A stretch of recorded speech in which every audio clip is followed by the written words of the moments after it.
अगला सवाल है, भारत में स्थित कोडरमा किस खनिज के उत्पादन के लिए जाना जाता है? भारत का कोडरमा, कोडरमा यानी झारखंड। कोडरमा कहां पड़ता है? कोडरमा पड़ता है झारखंड में। कोडरमा पड़ता है झारखंड में, झारखंड में पड़ता है कोडरमा और हजारीबाग, दोनों, ये दोनों जगह किसके लिए प्रसिद्ध है भैया? जल्दी बताओ। हजारीबाग और कोडरमा, झारखंड का हजारीबाग और कोडरमा किसके लिए प्रसिद्ध है? माइका के लिए। माइका माने अभ्रक। अभ्रक जो होता है वो विद्युत का कुचालक होता है, विद्युत का कुचालक, बैड कंडक्टर, और उष्मा यानी हीट का सुचालक होता है, सुचालक। इसीलिए माइका का सबसे ज्यादा यूज ये होता है विद्युत उद्योग में। क्वेश्चन आता है, माइका का सबसे ज्यादा प्रयोग कहां होता है? विद्युत उद्योग में, इलेक्ट्रिसिटी इंडस्ट्री में। माइका, कोडरमा, हजारीबाग अभ्रक के लिए प्रसिद्ध है, और अभ्रक जो होता है विद्युत का कुचालक और उष्मा का सुचालक, इसीलिए अभ्रक का, माइका का सबसे ज्यादा उपयोग इलेक्ट्रिसिटी इंडस्ट्री में होता है। माइका के उत्पादन में आंध्र प्रदेश का पहला स्थान है। अभ्रक के उत्पादन में, सुनो, अभ्रक के उत्पादन में आंध्र प्रदेश का पहला स्थान है। आंध्र प्रदेश का पहला स्थान है।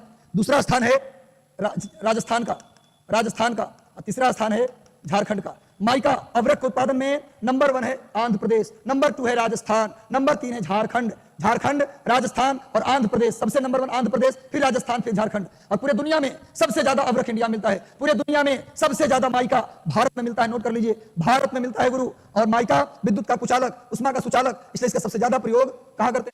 विद्युत उद्योग में। स्क्रीनशॉट ले लो, स्क्रीनशॉट। दुनिया में सबसे ज्यादा अभ्रक इंडिया में मिलता है। अरे अभ्रक तुम लोग देखे होगे, और जो गुलाल रंग में जो चमकता है ना, जो सूखा रंग लगाते हैं, मैं चमचम करता हूं, क्या होता है? पिसा हुआ माइका तो होता है। गंगा जी के रेत में, पटना में गंगा नदी के रेत में भी माइका मिलता है। चलिए आगे आओ, अगला सवाल पे आते हैं। नेक्स्ट, किस खान के स्रोत को लिक्विड गोल्ड बोलते हैं? कौन से, किस चीज को, इनमें से किसको बोलते हैं लिक्विड गोल्ड? एकदम से अलग सवाल लेकर आया हूं। किसे बोलते हैं लिक्विड गोल्ड? लिक्विड गोल्ड के नाम से किसे जाना जाता है?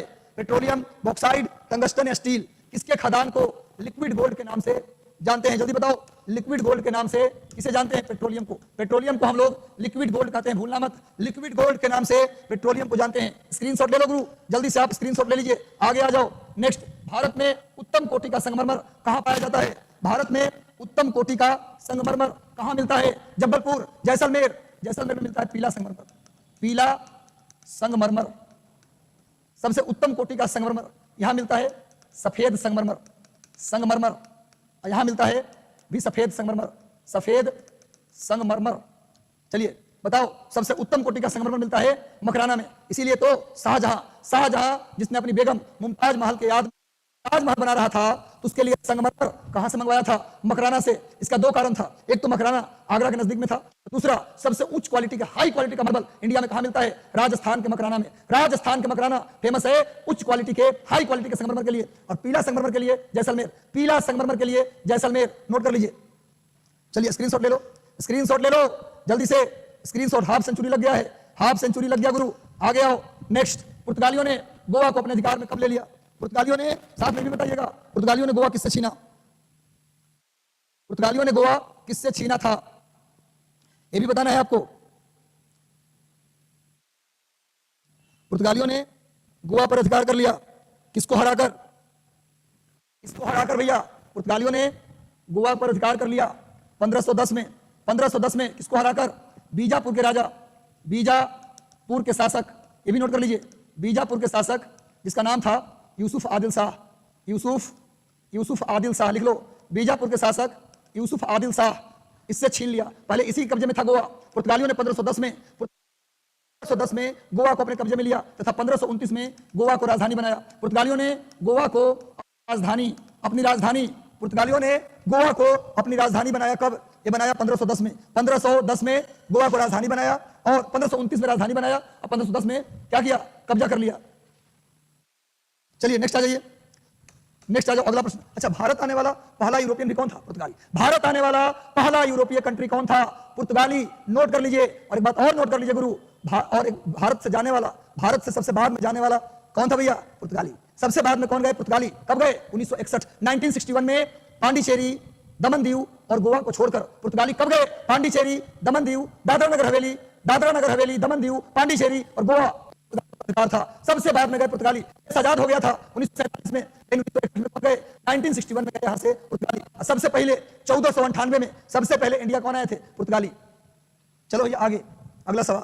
कांग्रेस के किस अधिवेशन में खादी पहनना अनिवार्य कर दिया गया था? इतिहास का सवाल आ गया, भूगोल पढ़ते पढ़ते थोड़ा पक गए होंगे भाई। कांग्रेस के किस अधिवेशन में खादी पहनना अनिवार्य कर दिया गया?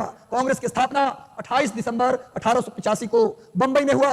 होना था पुणे में, लेकिन हुआ बंबई में। पुणे में इसलिए नहीं हुआ कि पुणे में प्लेग फैल गया था, इसी कारण से रैंडमली जगह चेंज किया गया। 28 दिसंबर 1885 को बंबई में कांग्रेस की स्थापना हुई, गोकुलदास तेजपाल संस्कृत महाविद्यालय में। कांग्रेस के पहले सम्मेलन में 72 लोगों ने भाग लिया था। कांग्रेस के पहले सम्मेलन में कुल 72 लोगों ने भाग लिया और कांग्रेस के दूसरे सम्मेलन में कुल 436 लोगों ने भाग लिया। 436 लोग, याद कर लो। कांग्रेस के दूसरे अधिवेशन में 436 लोग और पहले में मात्र 72 लोग। कांग्रेस के पहले अध्यक्ष थे डब्ल्यूसी बनर्जी, कांग्रेस के पहले अध्यक्ष डब्ल्यूसी बनर्जी और कांग्रेस के पहले महासचिव ए.ओ. ह्यूम, कांग्रेस के पहले महासचिव ए.ओ. ह्यूम और कांग्रेस के पहले अध्यक्ष डब्ल्यूसी बनर्जी। कांग्रेस के संस्थापक ये माने जाते हैं कौन? ए.ओ. ह्यूम को ही। ए.ओ. ह्यूम को कांग्रेस का संस्थापक माना जाता है। कांग्रेस की स्थापना हुआ उस समय वायसराय था लॉर्ड डफरीन। लॉर्ड डफरीन के समय कांग्रेस की स्थापना हुआ। कांग्रेस के पहले पारसी अध्यक्ष थे दादा भाई नौरोजी। कांग्रेस के पहले मुस्लिम अध्यक्ष थे बदरुद्दीन तैयब जी। कांग्रेस के पहले अंग्रेज अध्यक्ष यानी ईसाई अध्यक्ष थे जॉर्ज यूल और कांग्रेस के पहली महिला अध्यक्ष थी एनी बेसेंट। कांग्रेस की पहली भारतीय महिला अध्यक्ष थी सरोजनी नायडू। और कांग्रेस का पहला अधिवेशन कौन था जिसमें कांग्रेस का संविधान पारित हुआ? 1888 के इलाहाबाद अधिवेशन में। 1888 के इलाहाबाद अधिवेशन में पहली बार कांग्रेस का संविधान पारित हुआ और कांग्रेस में खादी पहनना अनिवार्य कर दिया गया। 1926 के गुवाहाटी सेशन में, गुवाहाटी अधिवेशन में क्या किया गया? खादी पहनना अनिवार्य कर दिया गया। इस सेशन के अध्यक्ष थे श्रीनिवास अयंगर। पहले अधिवेशन में कितने लोग? 72 लोग, दूसरे में 436 लोग। कांग्रेस पार्टी, जो कांग्रेस नाम था कहां से लिया गया? अमेरिका से। और भारतीय राष्ट्रीय कांग्रेस ये नाम किसने दिया? दादा भाई नौरोजी। चलिए, कांग्रेस के पहले पारसी अध्यक्ष कौन थे? दादा भाई नौरोजी। कांग्रेस के गुवाहाटी अधिवेशन 1926 में पहली बार खादी पहनना अनिवार्य कर दिया गया। 1924 में बेलगांव में हुआ था सेशन, बेलगांव कर्नाटक। इंपॉर्टेंट इसलिए है क्योंकि गांधी जी बने कांग्रेस अध्यक्ष। गांधी जी कांग्रेस के एक बार अध्यक्ष रहे हैं, एक बार। कहां रहे? 1924 में बेलगांव कर्नाटक में। नोट कर लीजिएगा। चलिए स्क्रीनशॉट ले लो एक बार आप, इसका सवाल नहीं छूटेगा गुरु। कांग्रेस के किस अधिवेशन में पहली बार राष्ट्रगान नेशनल एंथम जन गण मन गाया गया? पहली बार राष्ट्रगान जन गण मन गाया गया। जल्दी बताओ। कल से पूरी कोशिश होगी हमारी 7 नहीं 7:30 बजे हम लाइव आ जाएं। 7:30 से 1 मिनट देरी नहीं करूंगा। और कल का सेशन माइंड ब्लोइंग होने वाला है, जबरदस्त सेशन, पूरे 120 प्रश्नों का सेशन। हम देखते हैं कि आपका कितना नंबर आता है डिटेल डिस्कशन के साथ। और मंडे को याद रखिए करंट अफेयर का मेगा सीरीज होने वाला है। चलो भैया, मंडे पहले ही से अनाउंस कर देगा, मंडे को करंट अफेयर का मेगा सीरीज होने वाला है गुरु। कांग्रेस के किस अधिवेशन में पहली बार राष्ट्रगान जन गण मन गाया गया? 1911 के कलकत्ता अधिवेशन जिसके अध्यक्ष थे पंडित विषम नारायण धर, जिनको शॉर्ट में हम लोग बीएन धर भी कहते हैं। बीएन धर, पंडित विषम नारायण धर, ये हुआ था। पहली बार वंदे मातरम कहाँ गाया गया? पहली बार वंदे मातरम ये 1896 में गाया गया, कलकत्ता में ही गाया गया। इसके अध्यक्ष थे रहीमतुल्ला सयानी।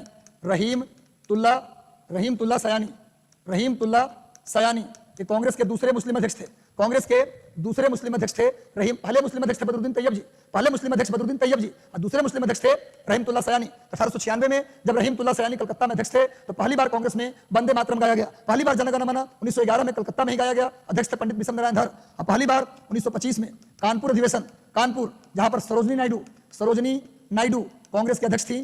सरोजनी नायडू कांग्रेस की पहली भारतीय महिला अध्यक्ष सरोजनी नायडू थी 1925 में कानपुर में। तो पहली बार झंडा गीत गाया गया। पहली बार झंडा गीत किसमें गाया गया? 1925 के कानपुर अधिवेशन में। और एक चीज और याद कर लीजिए, कांग्रेस अच्छा, एक चीज और याद कीजिए कि जन गण मन के लेखक थे कौन? जन गण मन के रचयिता थे रविंद्रनाथ टैगोर। वंदे मातरम के रचयिता थे बंकिम चंद्र चटर्जी। और झंडा गीत के लेखक थे श्यामलाल गुप्त पार्षद। लिखो, झंडा गीत के लेखक श्यामलाल गुप्त पार्षद। जन गण मन रविंद्रनाथ टैगोर, वंदे मातरम बंकिम चंद्र चटर्जी। और सुनिए, जन गण मन का अंग्रेजी में अनुवाद भी किसने किया?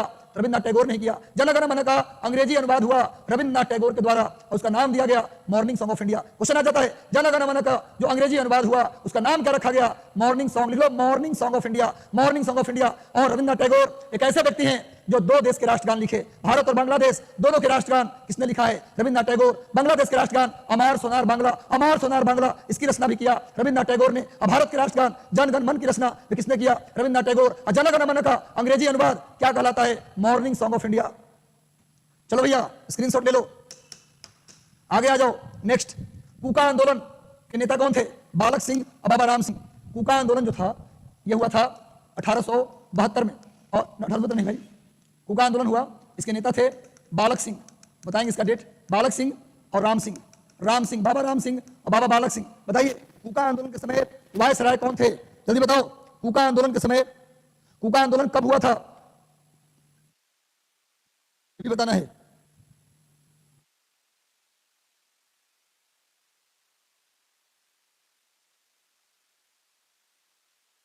जल्दी बताओ, कूका आंदोलन किस वर्ष हुआ? 1871-72।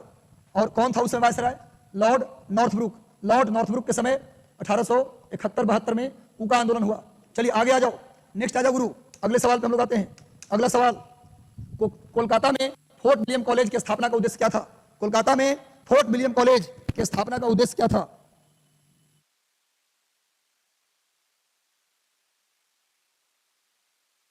कोलकाता में फोर्ट विलियम कॉलेज की स्थापना का उद्देश्य क्या था?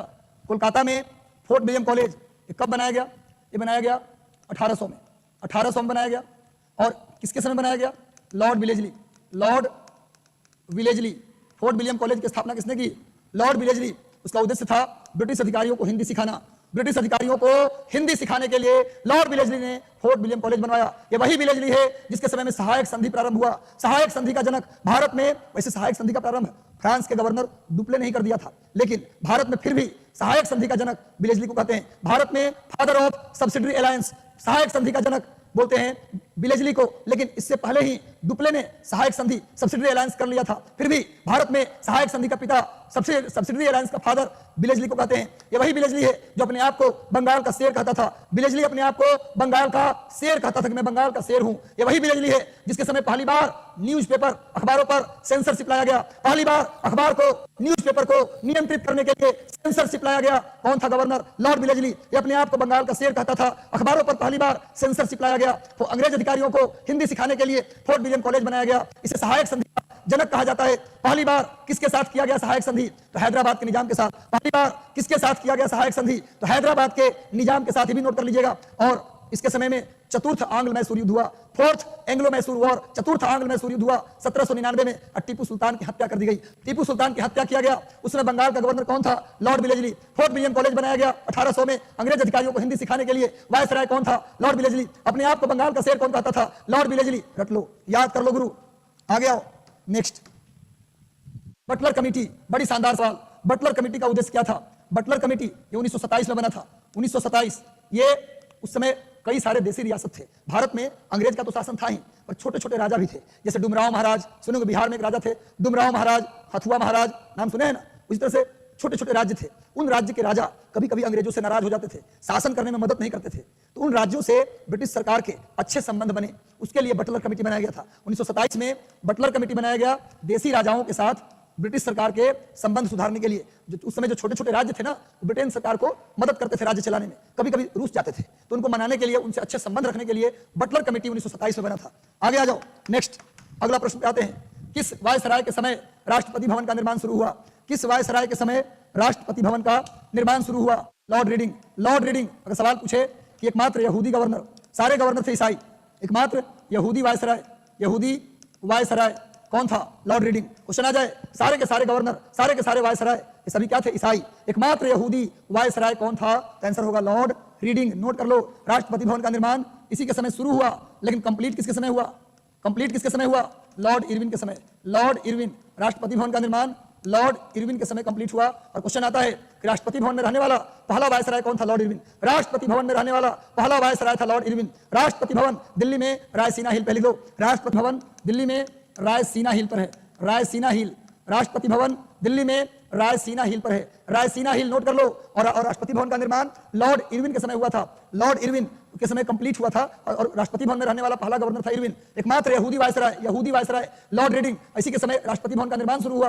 और लॉर्ड इरविन के समय, लॉर्ड रीडिंग के समय ही एक चीज और हुआ। लॉर्ड रीडिंग के समय जो था, उस समय असहयोग आंदोलन बंद हुआ। कांग्रेस स्वराज पार्टी की स्थापना हुई 1 जनवरी 1923 को। मोतीलाल नेहरू और चित्तरंजन दास ने कांग्रेस स्वराज पार्टी बनाया 1 जनवरी 1923 को। इरविन के समय, इरविन के समय ही मेरे प्यारे विद्यार्थियों, रीडिंग के समय बना कांग्रेस स्वराज पार्टी। और रीडिंग के समय ही असहयोग आंदोलन बंद हुआ था। चलिए आगे आ जाओ। नेक्स्ट, एकमात्र रीडिंग, विश्वविद्यालय आयोग किस वायसराय के समय बना? विश्वविद्यालय आयोग किस वायसराय के समय बना? भाई विश्वविद्यालय आयोग, इसके बाद रेल आयोग, इसके बाद पुलिस आयोग, उसके बाद सिंचाई आयोग, सिंचाई आयोग, इसके बाद अकाल आयोग। ये सब बना किसके समय? ये सब के सब बना लॉर्ड कर्जन के समय। रेल आयोग का अध्यक्ष था रॉबर्टसन, रेल आयोग का अध्यक्ष था रॉबर्टसन, पुलिस आयोग का अध्यक्ष था फ्रेजर, सिंचाई आयोग का अध्यक्ष था मानक्रिफ, और अकाल आयोग का अध्यक्ष था मैकडोनल्ड, और विश्वविद्यालय आयोग का अध्यक्ष था रैले। ये सब है आयोग का अध्यक्ष। रेल आयोग र से रॉबर्टसन, रेल आयोग रॉबर्टसन, पुलिस आयोग फ्रेजर, सिंचाई आयोग मानक्रिफ, अकाल आयोग मैकडोनल्ड और विश्वविद्यालय आयोग रैले। ये सब किसके समय बना? Lord Curzon. नोट कर लो गुरु।